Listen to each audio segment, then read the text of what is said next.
India முழுவதும் நீங்க யோசிச்சு பாருங்க, எங்கேயாவது பொதுமக்கள் கேன் எடுத்துட்டு போய் பெட்ரோல் பிடிச்சாங்களா? எங்கேயுமே கிடையாது, தமிழ்நாட்டில் மட்டும்தான். ஏன்? ஸோ திராவிட முன்னேற்ற கழகத்தை பொறுத்த வரைக்கும் அறிவாலயத்துக்கு வெளியே இன்னைக்கு இந்தியா போஸ்ட்மேனே பயத்தில் இருக்கான். ஆனால் போனோம்னா நமக்கு ஒரு சீட் கொடுத்துருவாங்களாட்டுக்கு, அந்த பக்கமே நான் போக மாட்டேன். அன்பான காலை வணக்கம். ஒரு 2-3 விஷயங்களை நண்பர்களிடம் நாங்கள் இன்னைக்கு பத்திரிகையாளர் சந்திப்பில் பேச இருக்கின்றோம்.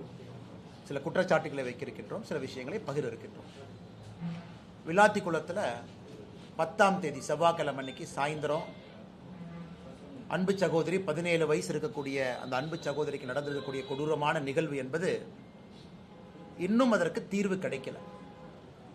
எதற்காக நாங்கள் திமுக அரசை குற்றம் சாட்டுகின்றோம்? என்ன பார்த்தீங்கன்னா பல திமுக அமைச்சர்கள் சொல்றாங்க, இல்லைங்க நாங்கள் என்னங்க பண்றது, குற்றம் நடக்குது, குற்றவாளிகள் இருக்கிறாங்க, எப்படி எல்லா பழியும் எங்கள் மேலே போட முடியும்? இந்த விளாத்திக்குளத்தை பொறுத்தவரை 12வது பரீட்சை எழுதிட்டு வீட்டுக்கு பாப்பா வர்றாங்க. சாயந்தரம் 6 மணிக்கு வீட்டிற்கு வெளியே அந்த வயக்காலுக்கு தோட்டத்துக்கு போறாங்க. 8 மணி வரைக்கும் அந்த பாப்பா வரல. அதன் பிறகு அந்த குழந்தையினுடைய பெற்றோர்கள் குளத்தூர் காவல் நிலையத்துக்கு போய் கம்ப்ளைண்ட் கொடுக்க போறாங்க. விளாத்திக்குளத்தில் குளத்தூர் காவல் நிலையத்தில் அந்த கம்ப்ளைண்ட்டை எடுத்துக்க மாட்டேறாங்க. அடுத்த நாள் காலையில் நீங்கள் விளாத்திக்குளம் அனைத்து மகளிர் காவல் நிலையத்துக்கு போங்கிறாங்க. ஸோ 11ஆம் தேதி காலையில் அங்கே போகிறாங்க. அங்கே இருக்கக்கூடிய காவல் ஆய்வாளர் அவர்கள் ரொம்ப ஒரு தரம் தாழ்ந்த வார்த்தையை பயன்படுத்தி பெற்றோர்களை உதாசீனப்படுத்துகிறாங்க. அதன் பிறகு மத்தியானம் 1:30 மணிக்கு 11ஆம் தேதி அந்த குழந்தையினுடைய சடலம் அங்கே கிடைக்குது. இது எந்த அளவுக்கு பெரிய ஒரு பாதிப்பு நம்ம எல்லோருக்கும் மனதில் ஏற்படுத்தி இருக்குன்னா, நம்மை பாதுகாக்கக்கூடிய அரசு, ஒரு காவல்துறை ஒரு கம்ப்ளைண்ட் போகும் பொழுதே எடுத்திருந்தா, அப்பவே போலீஸ்காரங்க வெளியே வந்து செக் பண்ணியிருந்தா ஒருவேளை இது தடுக்கப்பட்டிருக்குமோ? அதனால 10ஆம் தேதி சாயங்காலம் காணாம போன அந்த மாணவி 11ஆம் தேதி மத்தியானத்திற்கு மேல ஏற்கனவே தேடி இடத்துல சடலம் கிடக்குதுன்னா யாரோ வந்து போட்டுட்டு போயிருக்கிறாங்க அப்படின்னு தான் மேற்கட்டமா நமக்கு தெரியுது. அதனால இது காவல்துறையினுடைய தோல்வி என்று சொல்வதை விட காவல்துறையை நிர்வகிக்கக்கூடிய நம்முடைய முதலமைச்சர் ஐயா ஸ்டாலின் அவர்களுடைய முழு தோல்வி. என்ன கமாண்ட் அண்ட் கண்ட்ரோலில் வச்சிருக்கிறாங்க?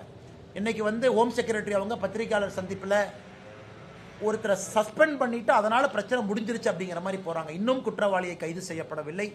இதை நாங்கள் வன்மையாக கண்டிப்பதை தாண்டி தமிழக மக்கள் புரிந்து கொள்ள வேண்டும். அந்த சகோதரி பேரை நம்ம பயன்படுத்தக்கூடாது, 17 வயது இருக்கிற காரணத்தினால. அவங்க 10ஆம் வகுப்பில் 500க்கு 495 மதிப்பெண், அப்படின்னா 99%, 99%.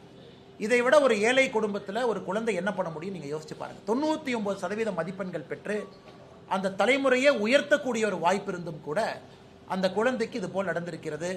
அதனால முதலமைச்சர் அவர்கள் வெட்கி தலை குனியணும். இன்னைக்கு கனிமொழி போயிருக்கிறாங்க, சகோதரி கனிமொழி அவர்கள் அங்க இருக்கக்கூடிய மக்கள் தங்களுடைய கோபத்தை காட்டியிருக்கிறாங்க. அதனால முதலமைச்சர் அவர்கள் இப்பவாவது ஆட்சி முடியும் தருவாயில்னாவது ஒத்துக்கணும், காவல்துறையை சீரமைக்கணும், காவல்துறைக்கு வந்து இன்னும் அதிக அதிகாரத்தை கொடுக்கணும், ஆட்சியாளர்களாக தோற்றிருக்கின்றார்கள் என்பதை ஒற்றுக்கொள்ளணும். இரண்டாவது, இன்னைக்கு அமைச்சர் திராவிட முன்னேற்ற கழகத்தினுடைய அமைச்சர் அண்ணன் ஏவாவேல் அவருடைய பிறந்தநாள் வாழ்த்துக்கள், நல்லா இருக்கட்டும் ஆண்டவனுடைய அருள்ல. ஆனா ஒரு மூத்த அமைச்சர் பண்ற டிராமாவை பாருங்க. நேத்து முகநூல் பக்கத்தில் போடுறாரு, இன்னைக்கு நான் பிறந்த நாளே கொண்டாட மாட்டேன், ஏன்னா அடிமை கூட்டணியை நான் வந்து எதிர்க்கிறேன். நம்ம கூட்டணி எதுக்கு? அவரு பிறந்த நாளுக்கும் நம்ம கூட்டணிக்கு என்ன சம்பந்தம்? அடுத்து இன்னொன்னு சொல்றாரு, அடுப்பெரிக்கிறதுக்கு வந்து கேஸே இல்லை, அதனால பிறந்த நாளை கொண்டாடல. இன்னைக்கு ஒரு பக்கம் மாநிலத்தினுடைய முதலமைச்சர் திரு ஸ்டாலின் அவர்கள் எங்கேயும் எந்த பிரச்சனையும் இல்லைன்னு ஒரு பொலிட்டிக்கல் டிராமா போடுறாரு. ஆனா அவரே எல்லாத்தையும் தூண்டி விடுறாரு, நீங்க போய் ஆர்ப்பாட்டம் பண்ணுங்க, காங்கிரஸ் கட்சிக்காரங்க சிலிண்டர் தலைமையில வச்சுட்டு நடந்து போங்க, நம்முடைய கட்சியினுடைய மூத்த அமைச்சர்கள் இந்த மாதிரி பேசுங்க. இந்தியா முழுவதும் நீங்க யோசிச்சு பாருங்க, எங்கேயாவது பொதுமக்கள் கேன் எடுத்துட்டு போய் பெட்ரோல் பிடிச்சாங்களா? எங்கேயுமே கிடையாது, தமிழ்நாட்டில் மட்டும்தான். ஏன்? இங்க இருக்கக்கூடிய அரசியல்வாதிகள் பீதியை கிளப்பி மக்கள் மனசுல பீதியை வச்சுட்டாங்க. ஸோ மக்களுக்கு ஒரு பயம், என்னடா எல்லாருமே இதே மாதிரி சொல்றாங்களே, காங்கிரஸ்காரங்க சொல்றாங்க, திமுக காரங்க சொல்றாங்க, அப்ப பெட்ரோல் வராதோ அப்படின்னு ஒருத்தரும் கேன் எடுத்துட்டு போய் வீட்டில் பாத்திரத்தெல்லாம் எடுத்துட்டு போய் பெட்ரோல் பிடிக்க வேண்டிய அவல நிலைமைக்கு தமிழ்நாட்டு மக்களை தள்ளி இருக்கிறாங்க. இது ஒரு வேடிக்கையான விஷயம். இந்தியாவில் எங்கேயுமே கிடையாது. பீகார்ல யாரும் போல, உத்தரப்பிரதேசத்தில் யாரும் போல, தமிழ்நாட்டில் மட்டும் இந்த கையாலாகாத திராவிட முன்னேற்ற கழகத்தினுடைய ஆட்சி பொய்யை பரப்பி பீதியை பரப்பி மக்களை வீதிக்கு வந்து ஒரு பெட்ரோல் பம்ப்லையும் நிற்க வச்சிருக்காங்க. இன்னைக்கு நம்ம புரிந்து கொள்ள வேண்டும், இந்தியாவை பொறுத்தவரை நம்முடைய பிரதமர் நேற்று காலையில் தெளிவாக பேசினாங்க, எந்த பிரச்சனையும் இல்லாமல் நாம் இருக்கோம், எந்த பிரச்சனையும் இல்லாமல். அதை நம்ம உறுதியாக சொல்ல முடியும். இந்த gas control order, natural gas control order 9ஆம் தேதி மார்ச் மத்திய அரசு கொண்டு வந்த பிறகு எல்பிஜியினுடைய உள்நாட்டு உற்பத்தி மட்டுமே 28 விழுக்காடு கம்பேரபிள் பேசிஸ்ல உயர்ந்திருக்கு. ஸ்ட்ரெயிட் ஆஃப் ஹோர்முஸ், அந்த ஹோர்முஸ் பகுதியிலிருந்து வரக்கூடிய கப்பல் 2 கப்பல் ரொம்ப சேஃபா நேற்று நைட்ல இருந்து இன்னைக்கு காலையிலக்குள்ள 2 இந்திய கப்பல் சேஃபா கிராஸ் பண்ணி வந்திருக்கு. நமக்கு சேஃப் பேசேஜ் கொடுத்துருக்காங்க. அந்த ஒரு கப்பல் கொண்டு வரக்கூடிய கேஸ் என்பது ஒரு நாளைக்கான ரிஃபைனிங் கெப்பாசிட்டி, பிரச்சனை கிடையாது. இன்னைக்கு அவங்க சைனா, ரஷ்யா, இந்தியா இந்த 3 நாடுகளுக்கு தான் கெரியர் கொடுக்குறாங்க. நம்முடைய வெளியுறவுத்துறை கொள்கையினுடைய ஒரு வெற்றி இதை பறைசாற்றுது. அதை பத்தி யாரும் பேச மாட்டாங்க. அதையெல்லாம் தாண்டி இன்னைக்கு உலகம் முழுவதுமே பெட்ரோல் விலை ஏற்றிருக்கிறாங்க. பக்கத்தில் இருக்கக்கூடிய பாகிஸ்தான், பங்களாதேஷ் எடுத்துக்கிட்டீங்கன்னா பெட்ரோல் விலை 20% உயர்ந்திருக்கு. 2 வாரம் பள்ளிக்கூடத்திற்கு விடுமுறை கொடுத்திருக்கிறாங்க. 50% அரசு கார்களை ரோட்ல இருந்து எடுத்திருக்கிறாங்க. பெட்ரோல் ரேஷனிங் பண்றாங்க. இந்தியாவில் எந்த பிரச்சனையும் இல்லை. மிக அற்புதமா வரக்கூடிய சப்ளையை நம்ம மேனேஜ் பண்றோம். இந்த நேச்சுரல் கேஸ் ஆர்டரை போட்டு யாருக்கு என்ன கொடுக்கணும், 100% எல்பிஜி கேஸ் 100% அப்படியே கொடுத்துடணும். அதன் பிறகு ஃபர்டிலைசருக்கு போறது 30% குறைச்சிருக்கிறாங்க. 70% ஃபர்டிலைசருக்கு போற கேஸ் போகும். அதன் பிறகு இண்டஸ்ட்ரி 80% போகும், 20% குறைச்சிருக்கிறாங்க. அதன் பிறகு சிட்டி கேஸ் டிஸ்ட்ரிபியூஷன் 20% குறைச்சிருக்கிறாங்க, 80%. அடுத்து இந்த ஆர்டர் ரிவ்யூ பண்ணுவாங்க. எங்கேயும் பிரச்சனை இல்லாமல் போகும்பொழுது எதற்காக பீதியை கிளப்பி பொதுமக்களை நீங்க ரோட்டுக்கு போக வைக்கிறீங்க? அதனால தமிழக மக்களுக்கு எங்களுடைய அன்பான வேண்டுகோள், தயவு செய்து நீங்க யாரும் கஷ்டப்பட்டு வீதிக்கு வராதீங்க, ரோட்டுக்கு போகாதீங்க. நீங்க பெட்ரோலை பிடிச்சி ஒரு வீட்டில் வைக்கிறீங்கன்னா உங்களுக்கு அது ரிஸ்க். 20 லிட்டர் கேன், 15 லிட்டர் கேன்ல நீங்க போய் வாங்கிட்டு வந்து அதை டெய்லி 1 லிட்டர் 2 லிட்டர் 2 வீலருக்கு ஊற்றிக்கலாம். நீங்க வீட்டில் வாங்கி வைக்கிறீங்கன்னா உங்களுக்கு அது ரிஸ்க். எங்கேயும் எந்த பிரச்சனையும் இல்லை. இன்னைக்கு ஸ்ட்ரெயிட் ஆஃப் ஹோர்முஸ் போர் ஆரம்பிப்பதற்கு முன்பு 55% சப்ளை அங்கிருந்து வந்துச்சு. எனக்கு இந்தியாவுக்கு 70% சப்ளை ஸ்ட்ரெயிட் ஆஃப் ஹோர்முஸ்க்கு வெளியிருந்து வருது. முதல்ல ஸ்ட்ரெயிட் ஆஃப் ஹோர்முஸ் இல்லாமல் 55% வந்துச்சு, 45% அங்கே வந்துச்சு, 55% வேற ஜோன்ல. இன்னைக்கு 70%, 15% ஹோர்முஸ்லேருந்து வெளியே எடுத்துட்டோம். நாம அந்த சப்ளை செயினை டைவர்சிஃபிகேஷன் பண்ணியிருக்கிறாங்க. பெட்ரோலியத்துறை அமைச்சர் அவர்கள் பாராளுமன்றத்தில் அதை பற்றி பேசுகிறாங்க. நேச்சுரல் கேஸ் பிரச்சனை கிடையாது, பெட்ரோல் ரிஃபைனிங் பிரச்சனை கிடையாது. இன்னைக்கு இதெல்லாம் நடக்கும் பொழுது ரிலையன்ஸ் இண்டஸ்ட்ரீஸ் அமெரிக்காவில் $300 பில்லியன் இன்வெஸ்ட் பண்ணி அங்க ஒரு ரிஃபைனரி போடுற ட்ரம்ப் ட்வீட் பண்றாரு. சொன்னால் ரிஃபைனிங் கெப்பாசிட்டி நம்மகிட்ட இருக்கு, வரக்கூடிய பெட்ரோலியம் பொருள் உள்ள வருது, கேஸ் எந்த பிரச்சனையும் இல்லாத பொழுது திராவிட முன்னேற்ற கழகத்தினுடைய அமைச்சர்கள், காங்கிரஸ் கட்சிக்காரங்க இந்த பீதியை கிளப்பி தயவு செஞ்சு பொதுமக்களை பெட்ரோல் டீசல் வாங்க வச்சு வீட்டில் எக்கு தப்பா ஏதாச்சும் ஆயிரப்போது அதற்கும் பொறுப்பு திராவிட முன்னேற்ற கழகத்தினுடைய அரசு. மூன்றாவது மிக முக்கியமானது என்னை பொறுத்தவரை, இன்னைக்கு பாராளுமன்றத்தில் நம்ம பார்க்கிறோம் சம்பந்தமே இல்லாத ஒரு பிரச்சனையை திரு ராகுல் காந்தி அவங்க எடுக்கிறாங்க. அதில் தமிழகத்தினுடைய எம்பி திரு வசந்த் அவங்க இருக்கிறாங்க, கன்னியாகுமரி எம்பி இருக்கிறாங்கன்னா, அவரு கடையில் இண்டக்ஷன் ஸ்டவ் விற்கிறக்காக அவரு ட்வீட் போட்டுட்டு இருக்காரு, பெட்ரோல் குறைஞ்சிருச்சு, எல்பிஜி குறைஞ்சிருச்சு, கேஸ் குறைஞ்சிருச்சு. அவருடைய வசந்தன் போல இண்டக்ஷன் ஸ்டவ் விற்கிறீங்களா? நீங்க வித்துக்குங்க, மார்க்கெட்டிங் பண்ணி வித்துக்குங்க. நீங்க இண்டக்ஷன் ஸ்டவ் விற்கிறக்காக இவரு மார்க்கெட்டிங் பார்லிமெண்ட்ல உட்கார்ந்து ஒரு காங்கிரஸ் எம்பியும் ஐயோ பெட்ரோல் குறைஞ்சிருச்சு இண்டக்ஷன் ஸ்டவ் வாங்க. அதுல ராகுல் காந்தி அவர்கள் பாராளுமன்றத்தினுடைய அந்த நுழைவாயில், மக்கர துவார், அந்த நுழைவாயில் உட்கார்ந்து நேற்று அவர்கள் நடந்து கொண்ட விதம் ஒரு பாராளுமன்றத்தினுடைய மக்கள் எதிர்பார்க்கின்ற ஒரு நல்ல அரசியலுக்கு எதிரானது.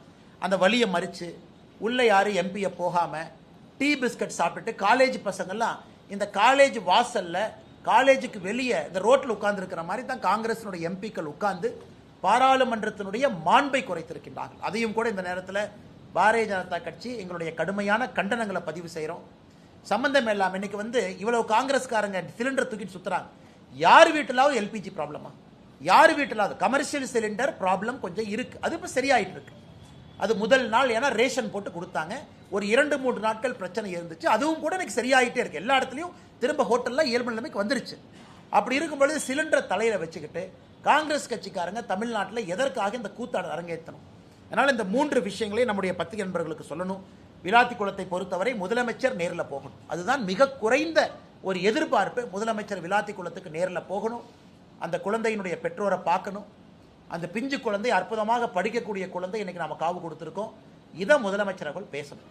அடுத்து உள்துறை செயலாளர் அவர் கொடுக்கக்கூடிய அறிக்கையே தவறா இருக்கு. பிரஸ் மீட் வைக்கிறாங்க, பத்திரிகை நண்பர்கள் யாரை நம்புவீங்க?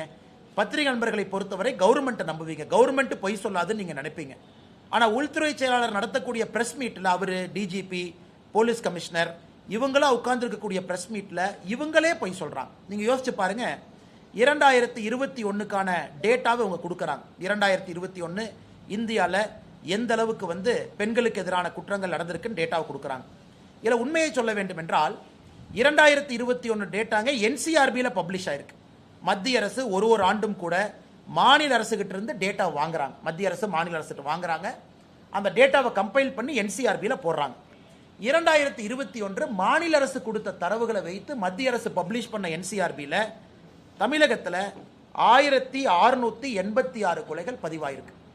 ஆனால் உள்துறை செயலாளர் நடத்தக்கூடிய பத்திரிகையாளர் சந்திப்பில் 2021 தமிழகத்தில் 1597 கொலைகள்னு சொன்னா பிரஸ் மீட்டர் அவங்க சொல்ற நம்பரே கிட்டத்தட்ட 89 கொலைகளை குறைச்சு சொல்றாங்க. 2023 தரவுகள் மத்திய அரசுக்கு அவங்க கொடுக்கல. 2024 தரவுகள் மத்திய அரசு கொடுக்கல. 2025 தரவுகள் மத்திய அரசுக்கு அவங்க கொடுக்கல. அதனால தான் என்சிஆர்பி பப்ளிஷ் பண்ணல. அதனால இவங்களா உட்கார்ந்துகிட்டு பப்ளிஷ் ஆகாத ஒரு தரவு நாம ஃபேக்ட் செக் பண்ண முடியாது. மத்திய அரசு கொடுத்திருந்தா பத்திரிகை நண்பர்கள் நீங்க டவுன்லோட் பண்ணி கிராஸ் செக் பண்ணுவீங்க. எதுவுமே செக் பண்ண முடியாம இவங்களா சேர்ந்து அடிச்சுடுறாங்க. 5 வருஷமும் சேர்ந்து 8008, 5 வருஷமும் சேர்ந்து போக்சோ வழக்கு 39,900 இப்படின்னு அவங்க சொல்றதுல எங்களுக்கு நம்பிக்கை கிடையாது. அதனால் திராவிட முன்னேற்ற கழக அரசு அதிகாரிகளையும் தவறா பயன்படுத்துறாங்க. அதிகாரிகள் மீது பிரஷரை கொடுத்து நீங்கெல்லாம் பிரஸ் மீட் வச்சு சமாளிங்க. இது முதலமைச்சர் அவர்கள் பத்திரிகையாளர் சந்திப்பு நடத்தி நீங்க சொல்லுங்க. உள்துறை அமைச்சர், உள்துறை செயலாளரா முதலமைச்சர் அவர்களா? ஒரு பக்கம் பொய்ய சொல்றீங்க, ஒரு பக்கம் இருக்கக்கூடிய தரவுகளை திருச்சி சொல்றீங்க, இன்னொரு பக்கம் விளாத்திக்குளம் போன்ற பகுதியில் அந்த சென்சிட்டிவ் நேச்சர் ஆஃப் கிரைமுக்கு முக்கியத்துவம் கொடுக்காம இருக்கிறீங்க. இன்னொரு பக்கம் காவல்துறை தப்பு செஞ்சிருக்கிறாங்க, சீரமைப்பதற்கான எந்த முயற்சி நீங்க எடுக்கல. கடைசியாக நம்முடைய தேசிய ஜனநாயக கூட்டணி அனைத்து இந்திய அண்ணா திராவிட முன்னேற்ற கழகத்தினுடைய பொதுச் செயலாளர் எடப்பாடி பழனிசாமி அவர்கள் இன்னைக்கு தேசிய ஜனநாயக கூட்டணி ஒன்றாக இணைந்து தமிழகத்தில் 17ஆம் தேதி வேறு வேறு ஊர்களில் ஒரே நாளில் நம்முடைய தலைவர்கள் தொண்டர்கள் எல்லோரும் இணைந்து திராவிட முன்னேற்ற கழகத்தினுடைய ஆட்சியில் பெண்களுக்கு எதிராக, குழந்தைகளுக்கு எதிராக நடந்து கொண்டிருக்கக்கூடிய வன்கொடுமைகளை மக்களிடம் எடுத்து சொல்லணும். பாதுகாப்பு இல்லாத சூழ்நிலை. கிருஷ்ணகிரி 2.5 வயசு குழந்தை, இங்க 17 வயசு குழந்தை பாப்பா விளாத்திக்குளம், 65 வயது மூதாட்டி, எங்கேயும் யாருக்கும் நிம்மதி இல்லாத ஒரு சூழ்நிலை. இதையெல்லாம் ஒரு மிகப்பெரிய ஒரு கண்டன ஆர்ப்பாட்டமாக தமிழகத்தில் வேறு வேறு இடத்துல நம்முடைய தலைவர்கள் நடத்த இருக்கின்றார்கள். கோயம்புத்தூர்ல அண்ணன் வேலுமணி அவர்களோடு இணைந்து நானும் இந்த போராட்டத்தில் இருக்கேன். நம்முடைய தலைவர்கள் எல்லோரும் இந்த போராட்டத்தில் இருக்கிறாங்க. அதே போல சென்னையில் அண்ணன் எடப்பாடி பழனிசாமி அவர்கள் இருக்கிறாங்க. அதே போல மதுரையில் அண்ணன் நயினார் நாகேந்திரன் அவர்கள், திருப்பூர்ல வானதி ஸ்ரீனிவாசன் அக்கா அந்த போராட்டத்தில் கலந்துக்கிறாங்க, திருநெல்வேலியில தமிழிசை சவுந்தரராஜன் அக்கா கலந்துக்கிறாங்க. அதே போல அண்ணன் டிடிவி தினகரன் அவர்கள், அண்ணன் அன்புமணி ராமதாஸ் அவர்கள் கடலூர் வேறு வேறு பகுதியில் எல்லாருமே போராட்டத்தில் கலந்துக்கிறாங்க. இது நிச்சயமாக தமிழகத்தில் பெண்களுக்கு எதிரான இந்த குற்றங்கள் தொடர்ந்து அதிகமாகிக் கொண்டிருப்பதை ஒரு கூட்டணியாக இணைந்து ஒரு மாபெரும் ஒரு போராட்டத்தை நாம் முன்னெடுக்கின்றோம். அதற்கு பொதுமக்களுடைய ஆதரவையும் கூட இந்த நேரத்தில் பத்திரிகை நண்பர்கள் மூலமாக நாங்கள் கோருகின்றோம். கோயம்புத்தூர்ல 17ஆம் தேதி நடக்கக்கூடிய இந்த போராட்டத்திற்கு நம்முடைய தாய்மார்கள், சகோதரிகள் பெரும் திரளாக நீங்கள் பங்கேற்க வேண்டும் என்கின்ற வேண்டுகோளையும் உங்களுக்கு இந்த நேரத்தில் வைக்கிறோம். இதை தாண்டி உங்களுக்கு இருக்கிற கேள்வியில பதில் சொல்றேன்.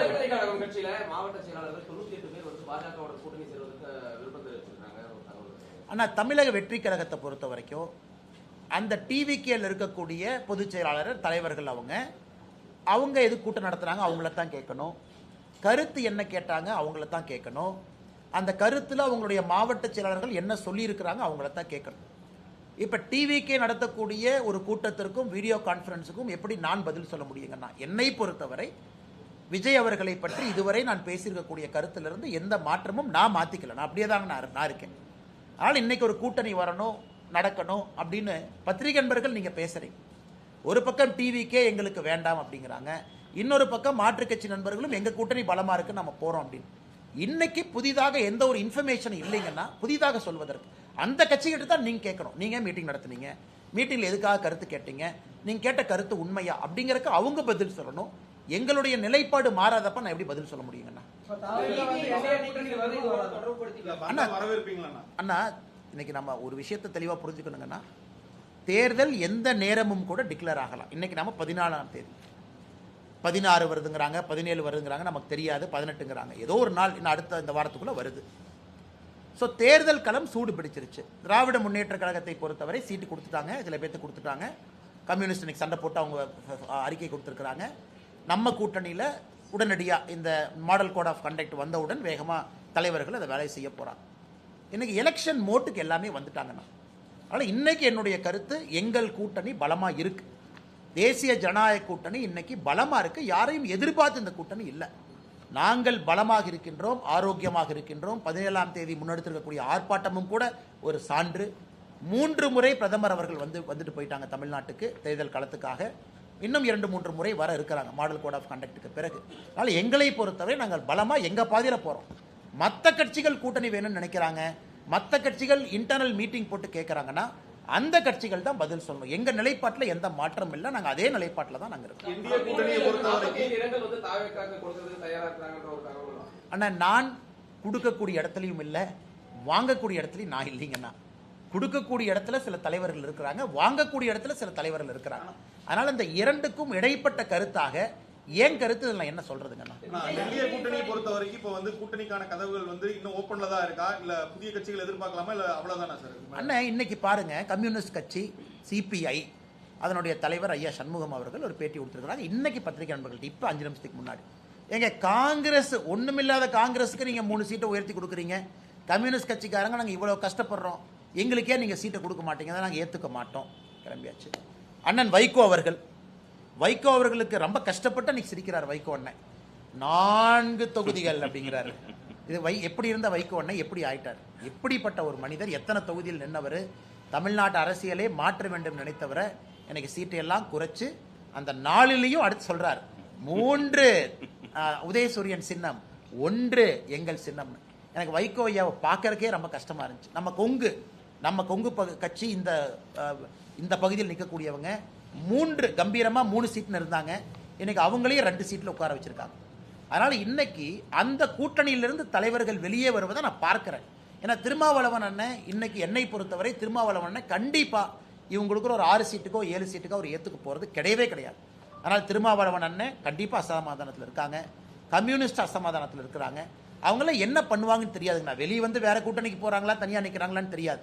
ஸோ திராவிட முன்னேற்ற கழகத்தை பொறுத்த வரைக்கும் அறிவாலயத்துக்கு வெளியே இன்னைக்கு இந்தியா போஸ்ட் மேனே பயத்தில் இருக்கான்.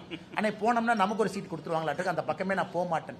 ஸோ யார் வந்தாலும் கூட பிடிச்சி 1 சீட்டு 2 சீட்டுன்னு கொடுத்து அவர்களோடு இத்தனை காலமாக பயணம் பண்ணவங்களுக்கு 2 சீட்டு 3 சீட்டுன்னு குறைக்கும் பொழுது எந்த விதத்தில் நியாயம்னு தலைவர்கள் கேட்குறாங்க. அதனால் கூட்டணியில் மாற்றம் வருமானு கேட்டீங்க, வருவதற்கான வாய்ப்பு இருக்கு. ஏன்னா திமுகவுடைய கூட்டணி நம்ம பார்த்துக்கிட்டு இருக்கோம், உள்ள இருக்கக்கூடிய சலசலப்பை பார்க்குறோம். தேர்தல் எப்பொழுதுமே நெருங்கும் பொழுது ஒரு ஃபைனல் ட்விஸ்ட் எப்பவுமே தமிழக அரசியல் இருக்கும்.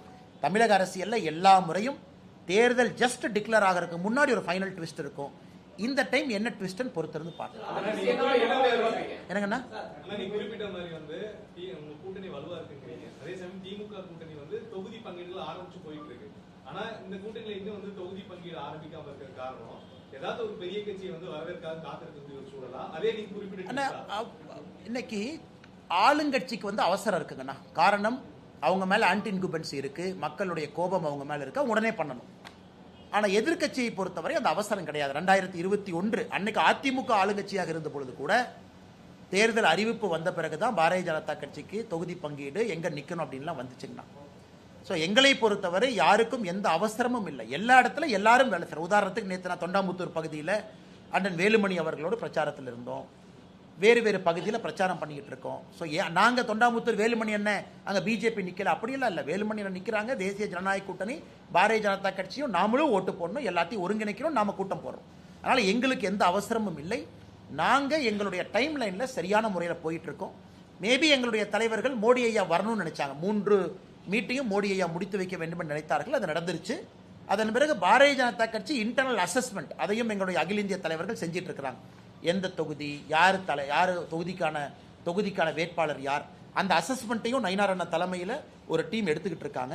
ஸோ நாங்கள் சரியான டைம் லைனில் இருக்கோம், எங்களுக்கு எந்த அவசரம் இல்லைங்க. வர வைக்கிறதுக்கு ஜனநாயக படம் ரிலீஸ், அப்புறம் சிபிஐ வழக்கு அப்படிங்கிறது சொல்லி நெருக்கடி கொடுக்கறதா பேச்சு பரவலாம். அண்ணே, நீங்கள் உங்களுக்கு தெரியுங்க அண்ணே, இப்போ ஜனநாயகம் படம், சிபிஐ அண்ணா, ஒருத்தருக்கு சிபிஐ மீது வழக்கு இருந்தால் நாங்கள் என்ன பண்ண முடியும்? சிபிஐ வழக்கு வேணும்னு கேட்டது யாருங்கண்ணா? சிபிஐ வழக்கு வேணும்னு கேட்டது தமிழக வெற்றி கழகம். அவங்க கேட்குறாங்களே, நாங்களும் சப்போர்ட் பண்ணோம். தமிழக வெற்றி கழகமும் கேட்குறாங்க, தமிழ்நாடு சிபிசிஐடி சரியாக இன்வெஸ்டிகேட் பண்ண மாட்டாங்க, சிபிஐக்கு கொடுங்கன்னு. சிபிஐ வழக்கு வேண்டும் என்று கேட்டது தமிழக வெற்றி கழகம். இன்னைக்கு நீங்க என்ன சொல்றீங்க? அந்த சிபிஐ வச்சு டிவிகேவை பயமுறுத்துறீங்கன்னா நாங்க எப்படி அந்த கருத்தை ஏற்றுக்க முடியும்? ஏன் 4 மாதங்களுக்கு முன்பு டிவிகே கேட்கும் போதே அவங்களுக்கு தெரியுமல்ல. அதனால அவர்களுக்கும் அந்த நம்பிக்கை. சிபிஐ பொறுத்தவரை இண்டிபெண்டன்ட் ஏஜென்சின்னு அவங்க கேட்டிருக்கிறாங்க. அது இண்டிபெண்டன்ட் ஏஜென்சியா இருக்கட்டும். ஜனநாயகத்தை பொறுத்தவரை இன்னைக்கு விஜயே கருத்து சொல்ல, நான் என்ன கருத்து சொல்றேன் சொல்லுங்க. விஜய் அவங்க பத்திரிகையாளர் சந்திப்பு எத்தனை பொதுக்கூட்டத்துக்கு வர்றாங்க, எத்தனை இடத்துல பேசுறாங்க, ஈரோடு வேறு பகுதியில் பேசிட்டார், நிறைய இடத்துல பேசிட்டார். ஏதாவது ஒரு இடத்துல விஜய் அவர்கள் ஜனநாயகத்தை பத்தி பேசட்டும், படத்தை பத்தி பேசட்டும், என்ன பிரச்சனை பேசட்டும், அதன் பிறகு என் கருத்தை சொல்றேங்க. நான் படத்துல நடிச்ச ஒரு நடிகர் பாரதிய ஜனதா கட்சி பிரச்சனை பண்ணுச்சுன்னு சொல்லட்டும், பாரதிய ஜனதா கட்சி தூண்டுட்டுன்னு சொல்லட்டும், எங்கேயுமே சொல்லல. சிபிஎஃப்சிக்கும் ப்ரொடக்ஷன் கம்பெனிக்கும் இருக்கக்கூடிய பிரச்சனை. சிபிஎஃப்சியினுடைய ரிவ்யூ கமிட்டி, ஸ்கிரீனிங் கமிட்டி, அது ஒரு மாதிரி போயிட்டு இருக்கு. கோர்ட் இன்டர்ஃபியர் ஆயிருக்கு. இதுல எல்லோருமே மத்திய அரசு பாரதிய ஜனதா கட்சியின் குற்றம் சுமத்தினா எங்க சொல்ல முடியும்? யாராச்சும் குற்றம் சுமத்தினா பதில் சொல்லலாம். எங்களை யாருமே குற்றம் சுமத்தாத பொழுது, எங்களை குற்றம் சுமத்துறது யாரு? திமுக. இதுல ஆச்சரியம், அதாவது ஓனாய் நனையுதுன்னு நரி அழுவிச்சாமா, நம்ம ஊர்ல சொல்லுவாங்க. ஓனாய் நனையுதுன்னு ஆடு அழுவிச்சாமா. அதாவது இன்னைக்கு டிவிகேவுக்கு பிரச்சனை திமுக அழுகுது. இன்னைக்கு திராவிட முன்னேற்ற கழகம் எங்க மீது சுமத்தக்கூடிய குற்றத்துக்கெல்லாம் நாங்க பதில் சொல்லி டைம் வேஸ்ட் பண்ண விரும்புறீங்களா? நியாயமான குற்றச்சாட்டுக்கு பதில் சொல்றோம். விஜய் அவங்க குற்றச்சாட்டுக்கு நாங்க எப்படி பதில் சொல்ல முடியும்? ஜனநாயகத்திற்கு அதிகாரப்பூர்வமாக தமிழக வெற்றி கழகத்தினுடைய தலைவரோ பொறுப்பாளர்களோ எங்களுக்கு எந்த இதுவும் அவங்க சொல்லல. CBFC, court, KVN production, Vijay இவங்க சம்பந்தப்பட்ட வழக்கு அவங்களுக்குள்ள அது இருக்கு.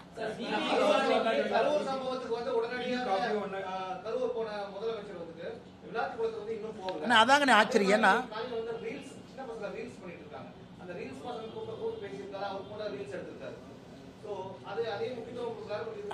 ஆனா இன்னைக்கு முதலமைச்சர் அவர்கள் இன்னைக்கு காலையில் எத்தனை பேர் பார்த்தீங்கன்னு தெரியலீங்கன்னா, 2 நல்ல பசங்கன்னா, அருமையான பசங்க. அவங்கள வந்து நம்ம எந்த தேவா ஜீவா 2 அற்புதமான பசங்க. சின்ன வயசுலேயே ரீல் எல்லாம் போட்டு நல்லா பண்ணுறாங்க. அதில் நாம் எந்த மாற்று கருத்தும் இல்லை. அவங்கள வர வச்சு முதலமைச்சர் அவர்கள் ரீல்ஸ் எல்லாம் போட்டுட்டு அந்த குழந்தைங்களை கடைசியாக சொல்கிறார், தம்பி நல்லா படிப்பா அப்படிங்கிறார். நீங்கள் அரசு பள்ளியில் கஞ்சா புழக்கத்தை நிறுத்தினீங்கனாவே குழந்தைங்க நல்லா படிப்பாங்க. அரசு பள்ளிக்கூடத்தை தரமாக கொடுத்தீங்கனாவே குழந்தைங்க நல்லா படிப்பாங்க. ஒரு பக்கம் குழந்தைகளுக்கு ரீல் கல்ச்சர் போகக்கூடாது. கர்நாடக அரசு 16 வயது வரை சோசியல் மீடியாவை பேன் பண்ணிட்டாங்க. கர்நாடகாவில் இருக்கக்கூடிய காங்கிரஸ் அரசு 16 வயது குழந்தைகளுக்கு சோசியல் மீடியா பேன் பண்றாங்க. நான் வரவேற்கிறேங்கண்ணா. அது வேறு அரசாக இருந்தாலும் கூட நான் வரவேற்கிறேங்கண்ணா. ஆந்திரால 13 வயதுக்கு கீழே சோசியல் மீடியாவை பேன் பண்றதை பத்தி ஆந்திரா அரசு யோசிக்குது. ஆனா முதலமைச்சர் அவங்க படிக்க வேண்டிய சின்ன குழந்தைங்களை கூப்பிட்டு அவங்க ரீல் போட்டுட்டு தப்பில்லை. அந்த குழந்தைங்களை, தம்பி நீ ரீல் போடாதப்பான்னு ஃபோன் பண்ணி படிப்பான்னு சொல்லணும்ல. அந்த குழந்தைய ரீல் போடுறதுக்காக கூப்பிட்டு ரீல் போட வச்சுட்டு போகும்போது ஒப்புக்கு சப்பானியா நீ போடாதப்பான என்ன அர்த்தம்? அதனால் முதலமைச்சருடைய கவனம் எங்க இருக்குன்னு நமக்கு தெரியுது. விளாத்திக்குளம் சம்பவம் நடந்த பொழுது முதலமைச்சர் எங்க இருந்தாருன்னு உங்களுக்கு தெரியும். ஒரு அரசு பள்ளியில் ஒரு நிகழ்வில் இருக்கிறாங்க. குழந்தைங்கள்லாம் டான்ஸ் ஆடிட்டு இருக்காங்க சினிமா பாட்டுக்கு. அதை பார்த்துக்கிட்டு உட்காந்துருக்காரு. பக்கத்தில் மா சுப்பிரமணியம் இருக்கிறாங்க. இன்னைக்கு முதலமைச்சருடைய கவனம் வேறு பக்கம் இருக்கு. முதலமைச்சருடைய கவனம் சட்ட ஒழுங்கல் இல்லை. முதலமைச்சருடைய கவனம் தமிழகத்தினுடைய நலன் இல்லை. ஆனால் இன்னைக்கு ரீல்ஸ் போடக்கூடிய முதலமைச்சராக மாறிட்டாரு. அல்லது ரீல்ஸ் போடலினா படிக்க வேண்டிய குழந்தைங்களை கூட்டிட்டு வந்து ரீல்ஸ் போடுறாரு. ரீல்ஸ் போடுங்கப்பான். அதனால் இது எல்லாம் நம்ம பார்த்துக்கிட்டு தாங்க நான் இருக்கிறோம். என்ன பண்றது? இன்னும் ஒரு 30-40 நாட்கள் இதெல்லாம் அனுபவிச்சு தாங்க ஆகணும். வேற வழி இல்லை. தன்னை மட்டும் எதற்கு அழைக்கிறார்கள்? மற்ற அமைச்சர்களும் எல்லாரும் தான் அங்க வந்திருந்தாங்கன்னு செந்தில் பாலாஜி ஒரு கருத்து வச்சிருக்காரு. நான் அங்க இருக்கக்கூடிய ஒரு மாவட்ட அமைச்சராக அங்க நான் போயிருந்தேன் அந்த டைம்ல. ஆனா என்னை மட்டுமே அவங்க அழைக்கிறதுக்கான காரணம் என்ன? முதல்வர் முதற்கொண்டு தான் அங்க வந்திருந்தாங்க. ஆனா கண்டிப்பாக செந்தில் பாலாஜி அவர்களை சிபிஐ விசாரணைக்கு அழைக்கணும். எதற்குன்னா ஆமாங்கண்ணா, எதற்குன்னா பாலாஜி என்று நான் பேசும் பொழுதுதான் செருப்பு வந்திருக்குன்னு சொல்லும் பொழுது அதை நீங்களும் சொல்றீங்க, நானும் சொல்றேன். அப்படி இருக்கும் பொழுது அந்த சம்பந்தப்பட்ட நபரை அழைத்து விசாரிக்க வேண்டியது சிபிஐனுடைய கடமை. நம்பர் 1. நம்பர் 2, சம்பவம் நடக்கவே ஸ்பாட்ல இருந்தவர் செந்தில் பாலாஜி. ஆம்புலன்ஸை கூட்டிட்டு வந்தாரு. ஆம்புலன்ஸ்ல திமுகவுடைய ஸ்டிக்கர் ஒட்டியிருந்தது, திமுக மருத்துவமனையின் ஸ்டிக்கர் ஒட்டியிருந்தது. செந்தில் பாலாஜி தான் ஃபர்ஸ்ட் ஆளா அங்க இருந்தாலும் அவரு சொல்றாரு, அவரை கூப்பிடணும். 3வது, முதலமைச்சருக்கு தகவல் சொன்னது யார்? செந்தில் பாலாஜியா இருக்கலாம். எல்லா அரசு ஹாஸ்பிட்டலுக்கும் இங்க போனது யார்? செந்தில் பாலாஜியா இருக்கலாம். அங்க நான் ஆளுகின்ற கட்சியினுடைய மாவட்ட செயலாளர் என்கின்ற பொறுப்பில் இருக்கக்கூடிய செந்தில் பாலாஜி ஒரு டிகிரி ஆஃப் கண்ட்ரோல் இருக்கு, அமைச்சராக இருந்திருக்கிறாங்க. ஏன் டிவிகே கட்சியினுடைய மாவட்ட செயலாளரை கூப்பிட்டுருக்காங்க, அவர் போயிட்டு வந்திருக்கிறாரு. தமிழ்நாடு அரசினுடைய டிஜிபி ஸ்டேட் இன்டெலிஜென்ஸை கூப்பிட்டுருக்காங்க, அவங்க போயிட்டு வந்திருக்கிறாங்க. சம்பந்தப்பட்ட நபர் திரு விஜய் அவங்களை கூப்பிட்டுருக்காங்க, 2 முறை போயிட்டு வந்திருக்கிறாங்க. அப்படி இருக்கும் பொழுது சிபிஐ செந்தில் பாலாஜியை வந்து அழைத்தது முழுமையிலும் முழுமை சரியான ஒரு பார்வை தான். ஆனால் செந்தில் பாலாஜி அவங்க மடியில் ஏதோ கொஞ்சம் கனம் இருக்க மாட்டேங்குது. ஏன் பதறாரு? சிபிஐ கூட்டாங்க, போனேன், பேசினேன், வர வேண்டியதானே. மடியில் கனம் இருக்கிறனால ஏன் பதறாரு? அவர் ஏன் வந்து நைஸாக ஸ்டாலின் அண்ணையும் கூட இழுத்துட்டு போகலான்னு பார்க்குறாரு? இது ஸ்டாலின் அவங்க நினைப்பாங்க, தம்பி நீ போறனா போகும்போது என்னையும் பிடிச்சி இழுத்துட்டு போறப்பான். அந்த மாதிரி தான் இருக்கு அவருடைய பதில். நான் அந்த பதிலை பார்த்தங்கன்னா, அதனால சிபிஐ அவர்கள் செந்தில் பாலாஜி அவங்களை கூப்பிட்டது முழுமையிலும் அது உண்மைதான். அவங்க போகணும், கோஆபரேட் பண்ணணும். மடியில் கனமலினா கோஆபரேட் பண்ணுங்க, ஏன் பயப்படுறீங்க? இது எதுக்கு வந்து நீங்க வந்து அப்படியே பதறீங்க? அவருடைய பத்திரிகையாளர் சந்திப்பை பார்த்தாவே செந்தில் பாலாஜி அவர்கள் பதறுவது நமக்கு தெரியுது. எனக்கு தெரியல யாரு குற்றம் செஞ்சாங்கன்னு தெரியலீங்கன்னா அது சிபிஐ என்கொயரியில் உண்மை வெளியே வரும். டீயும் காஃபியும் ஒன்றா கலக்காதுன்னு சொல்லியிருந்தீங்க, அதில் உறுதியாக இருக்கீங்களா? ஆனால் நான் ஏற்கனவே சொல்லியிருந்தேங்கன்னா என்னுடைய கருத்தில் எந்த மாற்றமும் இல்லை. காரணம், அவங்க சித்தாந்தத்தை வேற சித்தாந்தத்தை டிக்ளேர் பண்ணிட்டாங்க, நாம் ஒரு சித்தாந்தத்தில் இருக்கோம். அப்படி இருந்தும் அரசியல் கூட்டணிக்குள்ள முரணான கட்சிகள் இருக்கான்னு கேட்டீங்கன்னா இருக்கு. நான் இல்லைன்னு சொல்லிங்க, உங்களுக்கு அரசியல் தெரியும், எனக்கு அரசியல் தெரியும், நான் முட்டாள்தனமா எதுவும் பேச விரும்பல. முரணான கூட்டணிகள்லாம் இருக்கா? இருக்கு. ஒரு காமன் கோல்ல இருக்காங்களா? இருக்கு. வேறு வேறு கொள்கைகள் இருந்தாலும் கூட பொது எதிரியை வீழ்த்துவதற்காக இருக்காங்களா? இருக்கு. நான் உங்களுக்கு ஆரம்பத்தில் சொன்னது டைம் லைன் இன்னைக்கு வந்துருச்சு. எலெக்ஷன் வரப்போகுது, எல்லா கட்சிகள் இருக்காங்க, திமுக பேச்சுவார்த்தை நடத்த ஆரம்பிச்சிட்டாங்க. எப்பவுமே தேர்தலுக்கு முன்பு தமிழகத்தில் எப்பவும் ஒரு ட்விஸ்ட் நடக்கும். இந்த வருஷம் என்ன ட்விஸ்ட்னு பார்ப்போம். அதே நேரத்தில் சீட்டை கொடுக்கக்கூடிய இடத்துல நான் இல்லை, சீட்டை வாங்க வேண்டிய இடத்துலையும் நான் இல்லை. நான் ரெண்டுக்கு நடுவில் ஏதோ ஒரு இடத்துல இருக்கேன். அதற்கான தலைவர்கள் இருக்கிறாங்க. அண்ணா, நான் எல்லோருக்கும் பிரச்சாரம் பண்றேன்னா, எல்லோருக்கும் போய் நிற்கிறேன். தமிழகத்தில் திராவிட முன்னேற்ற கழகத்தினுடைய ஆட்சி தூக்கி எறியப்பட வேண்டும் என்பதில் தெளிவாக இருக்கும். ஏன் இந்த சகோதரி பேர் சொல்ல முடியல, எனக்கு பேர் சொல்ல வேண்டும் என்கின்ற ஆசை. காரணம், இறந்த பிறகுனாவது அவருக்கு ஒரு மரியாதை கொடுக்கணும். 17 வயசு இருக்கனால போக்சோ அப்படி நம்ம சொல்ல முடியாது. 495 மதிப்பெண் வாங்கினா 500க்கு அந்த குழந்தைய பாருங்க கொடூரமாக கொண்டிருக்காங்கன்னா இந்த ஆட்சி இருக்கணுமாங்கிற கேள்வி. நான் எல்லா கேஸுக்கும் நான் திமுகவை சொல்லல. அண்ணா யூனிவர்சிட்டி இதே இடத்துல சாட்டை எடுத்து அடிக்கிட்டேன். காரணம், திமுக லிங்க். நீ சிசிடிவி போடல. உதயநிதி ஸ்டாலின் சிண்டிகேட் மெம்பரா இருந்த ஒரு கல்லூரி, வாட்ச்மேன், திமுக கொடி போட்டு அக்யூஸ் உள்ள போறான். இவ்வளவு நடக்குதுன்னு நம்ம பேசுறோம். இது எல்லாம் அரசனுடைய குறைபாடுகள். எல்லா கேஸுக்கும் நாங்க திமுகவை சொல்லிங்கன்னா, திராவிட முன்னேற்ற கழகம் ஆட்சிக்கு வந்த பிறகுதான் அரசு இயக்கங்கள் செயலிழந்து குற்றங்கள் அதிகமாயிருக்கு. அதுதான் நாங்க சொல்றது. கோயம்புத்தூர் ஏர்போர்ட் பக்கத்தில் பெட்ரோல் வண்டி போட்டிருக்கணுமே, ஏன் போடல? இவ்வளவு விளம்பரம் பண்றீங்களே, இவ்வளவு பண்றீங்களே, ஒரு 10 பெட்ரோல் வண்டி வாங்கி கொடுத்திருந்தா பெட்ரோல் வண்டி அங்க போகும். அந்த இடத்துல குற்றம் நடக்கும் நமக்கு தெரியும். அந்த முள்புதர் ஏர்போர்ட் காம்பவுண்ட் வால ஒட்டி, இதெல்லாம் தான் அரசுடைய குறையாக நாங்கள் தொடர்ந்து சொல்லிக் கொண்டிருக்கின்றோம். அதிமுகவோட கட்சி வந்து இப்ப பலகீனமா தான் இருக்குது. இந்த சூழல்ல எப்படி சார் அவங்க மக்களுடைய செல்வாக்காக ஓட்டு சதவீதங்கள் ரொம்பவே பின்தங்கி இருக்குது. திமுகவோட 5000 ரூபாய் பணம், அவருடைய எல்லா விதமான விஷயமும் மக்கள் வந்து வேற மாதிரி இருக்கு. நாடாளுமன்ற தேர்தல்ல நீங்க பிரிச்சு நிறுத்தும் போது கூட வந்து பாஜக பல இடங்கள்ல முன்னாடி வந்து அதிக வாக்குகள் வாங்கி,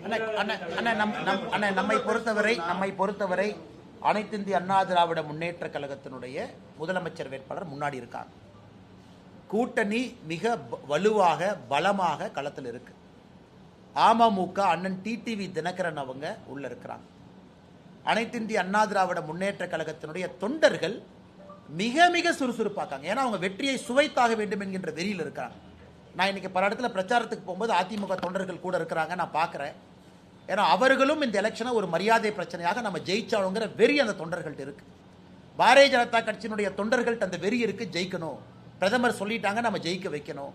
பிரதமர் சொன்ன பிறகு நாம் இங்கே எந்த கூட்டணி இருக்கக்கூடிய எல்லாரையும் ஜெயிக்க வைக்கணுங்கிற முடிவு. ஆனால் திமுகவினுடைய ஒரு தலைவர்களை பார்க்கும் பொழுது எதையோ சாதிச்ச மாதிரி அவங்க பாடி லாங்குவேஜ் இருக்கு. ஏதோ எலெக்ஷன் முந்தானத்தே நடந்தது, அவங்க ஜெயிச்சிட்டாங்க அப்படிங்கிற மாதிரி இருக்கு. இதுதான் அவர்கள் அழிவுக்கு அஸ்திவாரமே. மக்கள் யாருமே அதை ஏற்றுக்க மாட்டாங்கன்னா, இதை எப்படி தமிழில் சொல்றதுன்னு எனக்கு தெரியல. அதாவது இந்த ஆணவமும் இந்த ஆங்காரத்தையும் எப்பவும் ஏற்றுக்க மாட்டாங்க.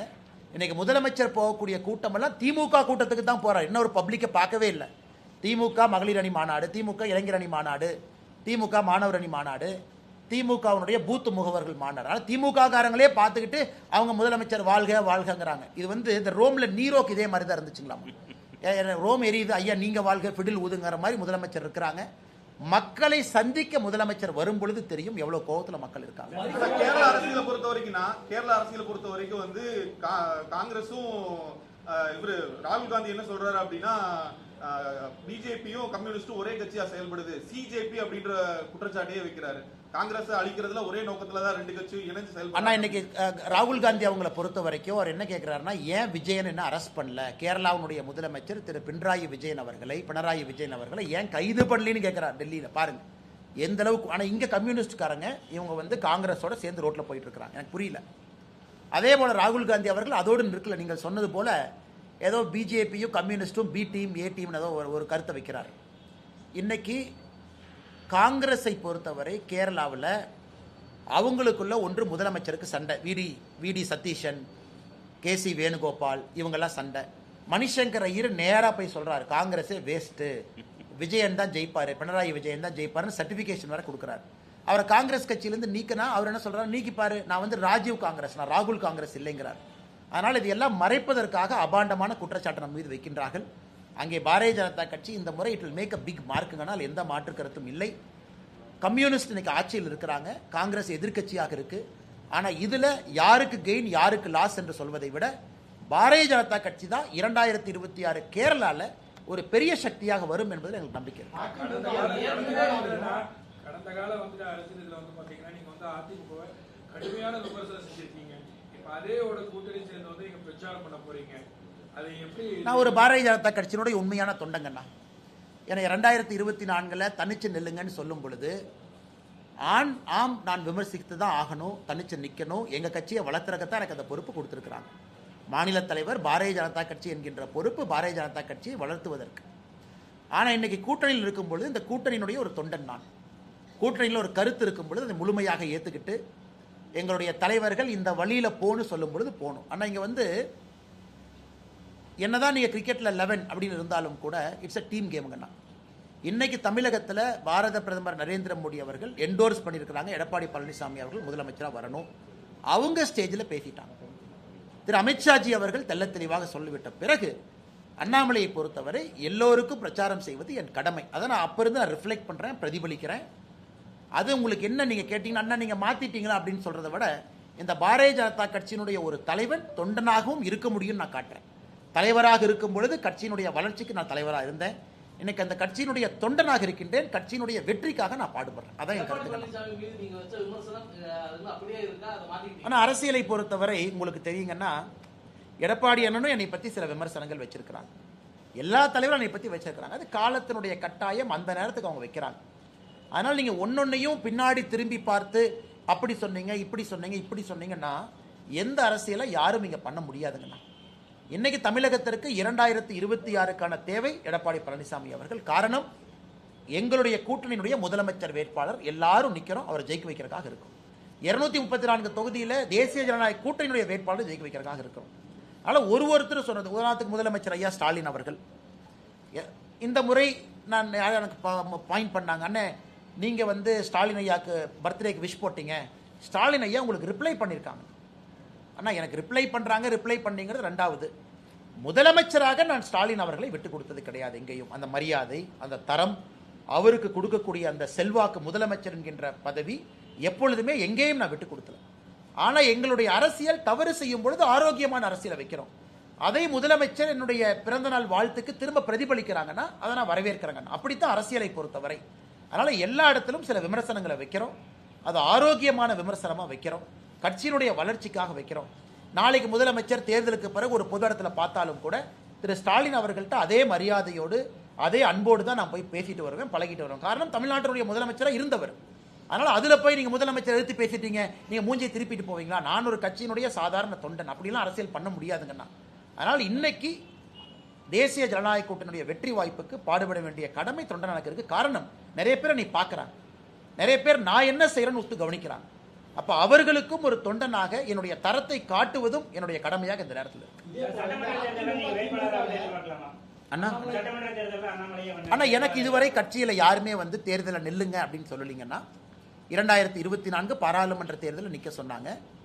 இன்னைக்கு எனக்கு கொடுத்துருக்கக்கூடிய பணி, சில பணிகள் கொடுத்துருக்குறாங்க, அதை நான் செஞ்சுக்கிட்டு இருக்கேன். தமிழ்நாடு முழுவதும் தெருமுனை பிரச்சார கூட்டத்தை நடத்தணும்னு சொல்லியிருந்தாங்க. கட்சி எல்லோரும் இணைந்து ஒரு 22,000 இடத்துக்கு மேலே தெருமுனை கூட்டங்கள் நடத்தியிருக்கிறோம். அடுத்து மகளிர் அணியினுடைய பிரச்சார கூட்டம் ஒரு பக்கம் போயிட்டு இருக்கு, பட்டியலின சகோதர சகோதரிகள் அணியினுடைய பிரச்சார கூட்டம் ஒரு பக்கம் போயிட்டு இருக்கு. அதை பார்த்துக்க சொல்லியிருக்காங்க, அதை பார்த்துக்கிட்டு இருக்கேன். கட்சி என்ன சொல்லுதோ நாம செய்ய போறோம். பிரச்சாரம் பண்ண போறோம், எலெக்ஷன் இங்கே போய் நிற்க போகிறோம். நம்மை பொறுத்தவரை கட்சி முடிவெடுக்கட்டும், கொடுக்கின்ற பணியை நாம் செய்வோம்.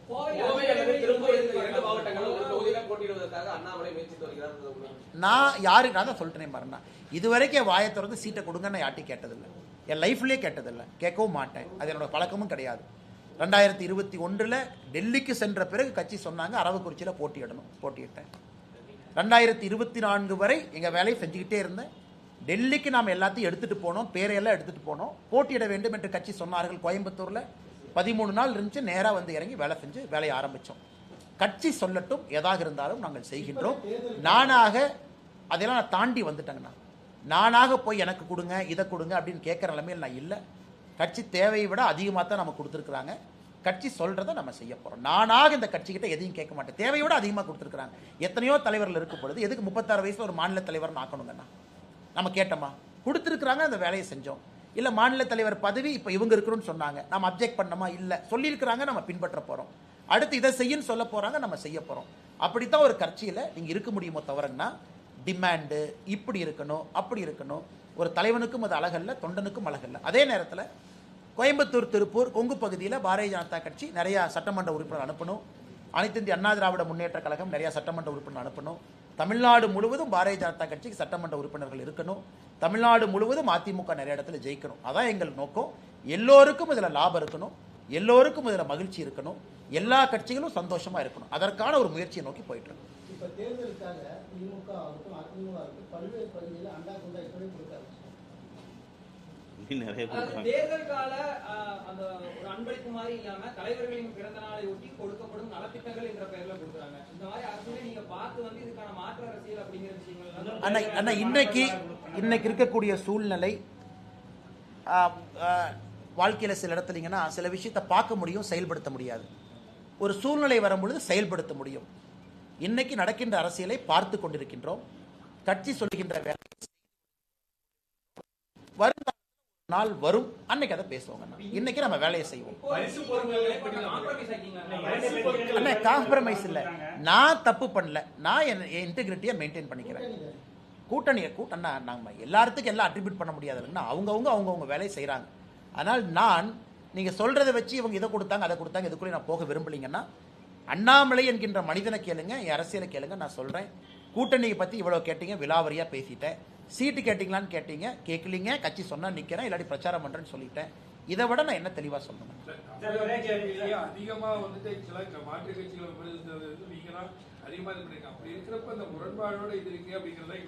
முரண்பாடு இல்லைங்கன்னா அன்னைக்கு எனக்கு கொடுக்கப்பட்ட பணி அதுங்கண்ணா. எனக்கு கொடுக்கப்பட்ட பணி பாரதிய ஜனதா கட்சியை முதன்மை கட்சியா வளர்த்தணும், வாக்கு சதவீதத்தை உயர்த்தணும், பாரதிய ஜனதா கட்சியை கொண்டு வரணும். அப்ப நீங்க ஃப்ரெண்ட்லியெல்லாம் அரசியல் பண்ண முடியாதுங்கண்ணா. அவங்க நண்பர் இவங்க நண்பர், நீங்க உங்க ஸ்டாண்ட் எடுத்து கட்சியை சொல்லணும். தலைவரா அதை செஞ்சேன்.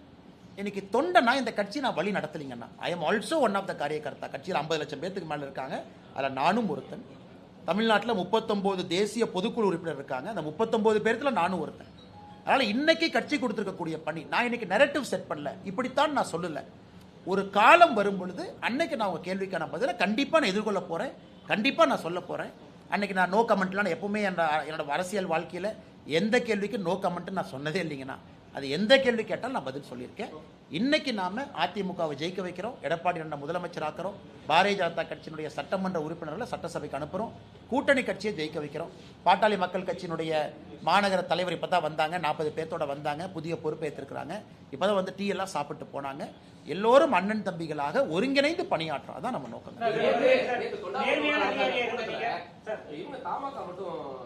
இருந்தாங்கண்ணா, தமாக இருந்தாங்க, அந்த பக்கம் ஆறுமுகன் இருந்தாங்களேண்ணா, புனியமுத்தூர்ல இருந்தாங்க, நீங்க வந்து கூட புனியமுத்தூர்ல இருந்தாங்க. ஆனா தொட்டாமுத்தூர்ல நான் கவனிக்கலையாங்கண்ணா, ஒரே தொகுதி தான். ஆனா குனியமுத்தூர்ல இருந்தாங்க. எல்லா இடத்துலயும் எல்லாரும் இருக்காங்க. வாசனை எங்க நெஞ்சத்துல இருக்காருண்ணா. மேடம் மேடம்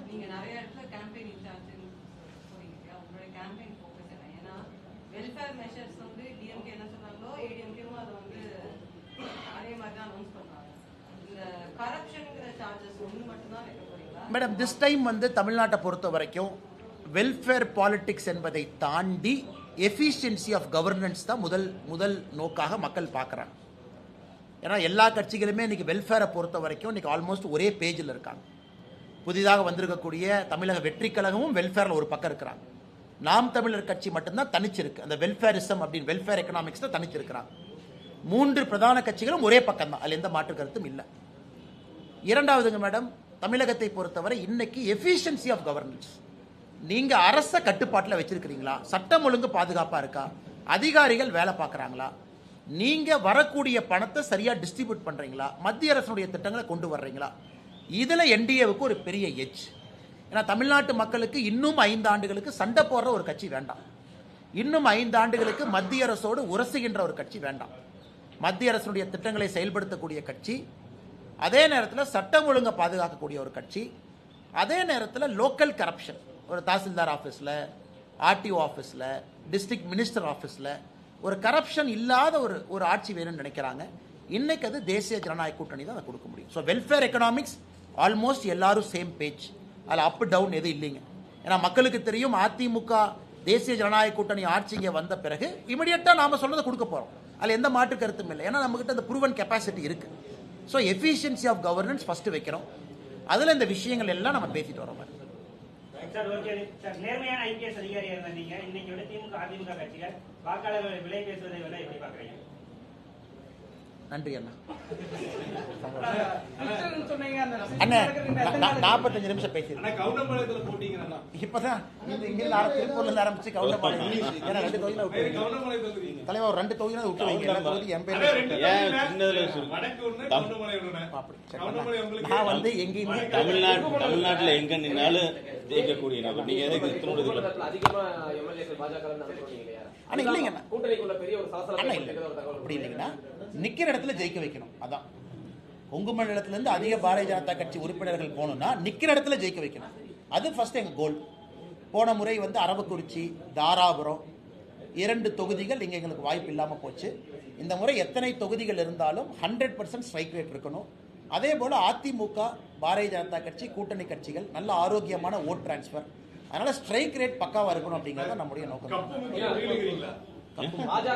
எல்லாத்துக்கும் அதான் கப்புங்கிறது எல்லாத்துக்கும் பொதுவு தான். அதை பத்தி நான் அதுக்கு அந்த கருத்துக்குள்ளே போனீங்கன்னா அதிக தொகுதிகள் ஜெயிக்க வைக்கணும்னு தான் சொன்னோம். அதிக தொகுதிகள் கேட்பாங்க, அது வேலை கிடையாது.